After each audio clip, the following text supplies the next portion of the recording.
এরপরে প্রশ্ন হলো, আলসেমি ভাতা নামে একটা ভাতা এখন চলমান রয়েছে, প্রায় 100 থেকে 200 লোক সারাদিন কাজ করেন।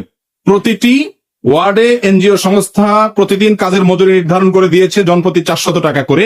দিন শেষে মজুররা মজুরি পায় 300 টাকা করে, কারণ দিন শেষে 400 টাকা মজুরি থেকে 100 টাকা জনপ্রতিনিধির হাতে তুলে দিতে হয়, যা মাস শেষে 3 লক্ষ থেকে 6 লক্ষ টাকা হয়ে থাকে।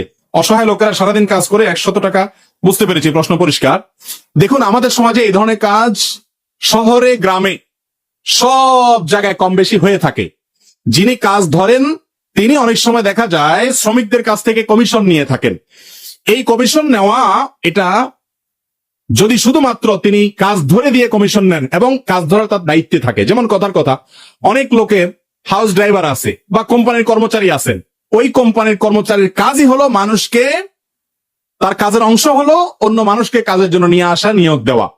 সে সেখান থেকে আবার যদি তাদের কাছ থেকে মাসোহারা খায় বা তাদের কাছ থেকে কোনো সুবিধা গ্রহণ করে, এর নাম হলো ঘুষ। এর নাম হলো কি?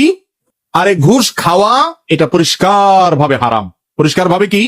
এই ঘুষের ব্যাপারে নবী করিম সাল্লাল্লাহু আলাইহি ওয়াসাল্লাম অভিসম্পাত নাজিল করেছেন। বাইরে অন্যায় ভাবে যে টাকা খাবেন, মানুষের হক মেরে খাবেন, গরিব মানুষ কষ্ট করেছে সেখান থেকে 100 করে আপনি কমিশন খাইলেন, অথচ এটা আপনার দায়িত্ব, ডিউটি পালন করেছেন। আপনি ডিউটি পালন করে যে কমিশন খেলেন, আপনি যে হারাম খেলেন, এই হারামটা নিয়েও যেতে পারবেন না, এমনকি খেয়েও যেতে পারবেন। খেয়ে যেতে পারবে?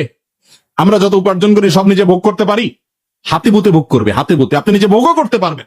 অতএব এটা কোনো বুদ্ধিমান সুবিবেচক মানুষের কাজ হতে পারে না যে অন্যের জন্য, ছেলে মেয়ের পরিবারের জন্য আমি নিজে হারাম খাবো। হতে পারেন। আল্লাহ আমাদেরকে বুঝ হয় যেন সে তৌফিক দান করুন।